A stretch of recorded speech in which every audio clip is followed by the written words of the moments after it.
Assalamualaikum warahmatullahi wabarakatuh. Halo Sobat Unja, perkenalkan kami dari kelompok 5 mata kuliah perilaku organisasi. Di sini saya akan memperkenalkan diri terlebih dahulu. Perkenalkan, nama saya Risma Natasha Putri dengan NIM A1D5230 dan rekan saya Revi Jupisa dengan NIM A1D52336. Saya Dina Sustika Amalia dengan NIM A1D52358. Saya Helen Syahda dengan NIM A1D52331. Saya Lail Nur Saima dengan NIM A1D523032 yang akan berbicara tentang integritas dalam organisasi. Dan kami akan menjelajahi topik yang menarik dan mendalam dalam pembahasan hari ini. Jadi tanpa basa-basi lagi, mari kita lanjut ke sesi pertanyaan.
Maka kakak dinasihati oleh anggota kakak untuk berbohong tuh tentang situasi dan bagaimana Kak Dipa tuh menanggapi etika tersebut. Maksud berbohong ini apakah hal baik atau hal buruk itu belum jelas ya. Kalau memang kondisinya yang mengharuskan kita untuk tidak harus mengumbar informasi itu ya kita tidak perlu gitu. Ketika kita udah jadi ketua ataupun pengurus, kadang informasi itu harus ada, bisa kita bedakan. Ada informasi yang harus disimpan di sendiri, ada informasi yang harus kita bagikan ke anggota untuk mengingat ini informasi kiranya apakah akan bikin riuh atau bikin ribut organisasi atau enggak gitu loh, atau informasi ini hanya sekedar untuk kayak rumor-rumor aja gitu, kayak gitu sih. Pernah ada kakak mengambil suatu resiko dalam situasi yang sebenarnya tuh bukan kesalahan kakak, cuman tuh kakak ngambil resiko itu untuk melindungi anggota kakak? Aku memang dari pribadi bukan tipikal orang yang suka ngambil tanggung jawab orang lain. Jadi ketika memang anggota itu salah, yang memang bukan, tapi kita harus sifatnya bukan untuk memojokkan dia gitu. Ketika kesalahan itu terjadi, fokus pada kesalahan bukan kepada orangnya gitu loh. Kayak gitu. Jadi kalau memang itu salah ya kita harus belajar, dan dia harus belajar kalau kesalahan itu memang harus tanggung jawab dia, kalau kesalahan dia itu memang tanggung jawab dia gitu. Jadi kita nggak perlu ambil, aku memang pribadi bukan tipe orang yang mau ngambil kesalahan orang lain begitu. Nggak mungkin juga kan kesalahan orang kita yang nanggung gitu. Itu untuk belajar juga sih kalau pribadi orang tersebut. Kak, komitmen apa yang sudah kakak terapkan dalam organisasi ini? Untuk komitmen di KSE sendiri, KSE itu punya hak dan tanggung jawab. Kalau dari saya sendiri itu komitmennya saya selalu untuk selalu berkontribusi di KSE, karena di KSE itu punya hak dan kewajiban, yang mana setiap besuan itu sudah dikasih haknya dan wajib untuk menunaikan kewajibannya. Dan saya selalu berusaha untuk ikut serta dalam kegiatan di KSE sebagai bentuk kewajiban saya di KSE. Bagaimana cara kakak mengatur waktu antara kuliah dengan berorganisasi?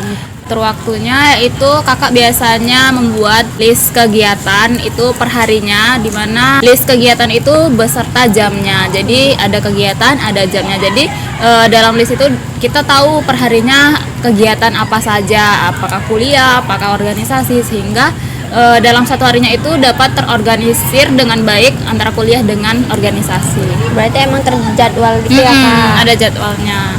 Oke, baik Kak. Bagaimana cara kakak menyesuaikan diri pada awal kakak bergabung di lingkungan tersebut? Kalau menyesuaikan diri lebih ke berbaur dengan lingkungannya sih, langsung perlahan-lahan mengikuti kebiasaan dari lingkungan di KSE. Lama-lama jadi terbiasa. Bagaimana Abang sebagai ketua divisi menerapkan konsep kedisiplinan waktu agar anggotanya itu tepat waktu gitu hadir dalam acara atau event atau kegiatan-kegiatan lain? Oh, masalah kedisiplinan untuk di karya Salemba 4 ini, khususnya di paguyuban KSE Unja, itu menerapkan sistem poin. Jadi apabila telat itu tanpa keterangan itu bisa mendapatkan min poin, yang mana setiap baswan semua di awal periode itu dikasih 12 poin, yang mana itu harus dijaga jangan sampai menyentuh ambang batas. Bila menyentuh ambang batas nanti ada surat peringatan namanya SP1, SP2 dan SP3. Itu nanti terakhir apabila sampai di bawah ambang batas itu bisa penghangusan beasiswa, itu bisa dilakukan ke yayasan. Nah, dari hal itulah yang menyebabkan kedisiplinan ini muncul melalui peraturan yang abang sebutin tadi. Apabila telat membuat pelanggaran itu bisa min poin. Lalu apabila membuat aktif di paguyuban lalu ada prestasi yang diukir selama di paguyuban itu dapat plus. Dan hal ini menjadi motivasi dan unmotivasi untuk para beswan untuk terus berproses di paguyuban gitu. Kalau boleh tahu konsekuensi dari mereka nih Bang apa? Oke, untuk konsekuensi berarti lebih kepada yang nggak aktif ya di Iya. paguyuban. Nah, konsekuensinya itu ada kami menerapkan sistem poin. Jadi itu untuk memotivasi untuk beswan itu aktif di paguyuban. Itu setiap beswan atau penerima beasiswa di KSE Unja khususnya itu setiap awal periode itu dikasih 12 poin sama rata semua. Nah, cara menambahnya gimana dan ketika berkurang seperti apa? Ketika ingin menambah poin tersebut, itu saran adalah aktif di paguyuban dan berprestasi. Itu pasti akan nambah poinnya. Apabila berkurang itu biasanya disebabkan ketidakaktifan para beswan atau penerima beasiswa. Selanjutnya nih Bang, bagaimana cara Abang berkolaborasi dengan tim anggota yang lain agar bisa mencapai tujuan bersama? Baik, karena abang dari tim divisi media komunikasi dan informasi, abang untuk menjalin komunikasi dengan rekan-rekan di satu divisi, abang melaksanakan kegiatan rutin itu sharing kerja langsung melalui Zoom. Jadi abang rutinkan seminggu sekali, abang itu harus nge-Zoom karena memang anggota abang ada beberapa yang tidak di Jambi. Jadi yang paling efektif menggunakan Zoom ya atau secara online. Selanjutnya, dapatkah Abang memberikan contoh situasi di mana Abang berhasil mengatasi tantangan atau konflik yang di dalam organisasi itu dan bagaimana Abang melakukannya? Mungkin kalau ditanya soal konflik untuk sejauh ini abang selama menerima beasiswa ini belum menerima konflik yang sangat yang bisa disebut konflik gitu ya. Nah, kalau tantangan sih pasti ada. Untuk abang sendiri di media komunikasi dan informasi, tantangan adalah terutama membagi waktu.